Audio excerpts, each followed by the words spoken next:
Hey, everybody, welcome back to our deep dives into the New Testament. We have, in the past several videos, we've been discussing this in Matthew chapter 6. We're in the latter part of chapter 6 where Jesus is giving us advice on how to live, not to worry about money and clothes and food, what to drink, all these things, which are just, wow, fascinating with a whole bunch of questions. And that's what we do here. We ask the Bible questions so that we can understand it better, so that we can understand our fellow neighbors who are Christian. Some of us here that come to this channel are Christians, some of them are not. And if asking the Bible questions offends you, then you're definitely at the wrong place. If you are here to learn, to grow, to ask questions, then you are definitely at the right place. And I believe it's important for us to know and understand these things and take whatever nuggets of wisdom we can away from it for our soul so that we, like anything, explore it to ultimately become better people. And here Jesus is telling us not to worry about our food, drink, clothes, etc. And don't store money, not even for a rainy day. Don't store money. This is an issue I was recently reading an article about how it's a large percentage of people. I don't remember the exact percentage, but it was more than 40%. Did not have money in the United States. Did not have $500 saved up for emergency funds.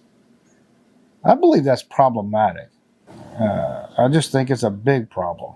And Jesus goes on in Matthew chapter 6, verse 28 through 31 to say, don't be anxious for clothing.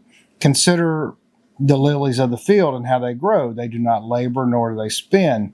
Well, my question is, we're not lilies.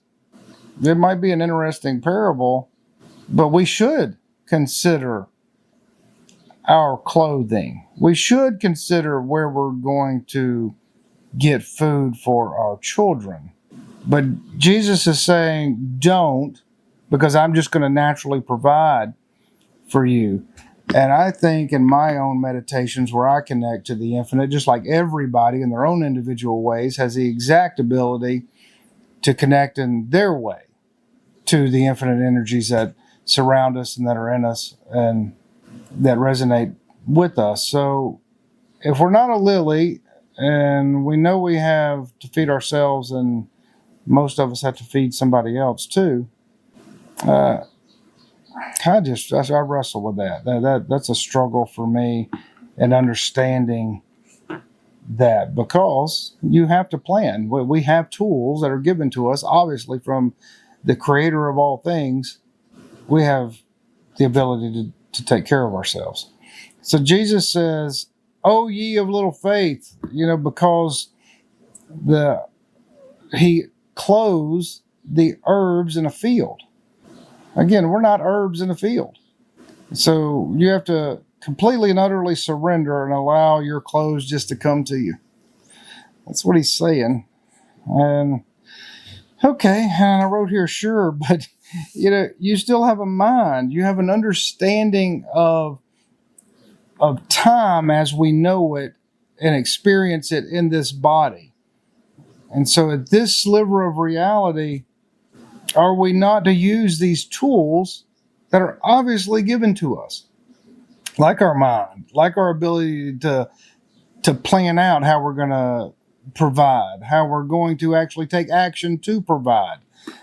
It's like, it's wasteful to me to say, no, don't use what obviously the creator of all things gave us. And then to go on in Matthew chapter 6, verse 32, it says, the Heavenly Father knows your needs. He knows them, so don't consider them. So don't consider your needs at all. Well, that is truly living like a monk and a yogi. But that's impossible to do in this societal construct.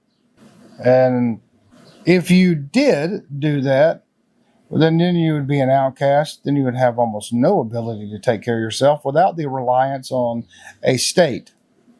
And is that what these scribes are trying to do when they write this stuff? I don't know. It's confusing to me. And I think we do need to plan on our food, our drink, our water, our shelter. Otherwise, we die, and then we have our offspring suffering in unnecessary ways. And in chapter 6, verse 33, it says, "Seek first the reign of God, his righteousness." Well, I say absolutely. I say absolutely we should connect the best way we know how to the infinite in our meditations and our own individual worship. But what is confusing to me, and what I don't particularly resonate with, is Jesus subscribes to the Old Testament. Yet he goes against the Old Testament quite a bit, but he's still a Jew, and he still says the Old Testament is, that's the law. So as the Old Testament is portraying God or Yahweh, Jehovah, that Old Testament God is a beast, an evil beast in all manner. All you have to do is read it. It is hideously evil, and that causes me just a great amount of concern, because it just causes me concern. And it is wild that, to me, that Jesus would be suggesting that we first seek the reign of God, but his understanding of God is based on the Old Testament, where he also changes some of the rules, even though the God of the Old Testament says that is forever. These rules are forever. You don't change them, eye for an eye, and all these other things. So anyway, that's where we are. We continue on with this in the next this sermon in the next video. Thanks.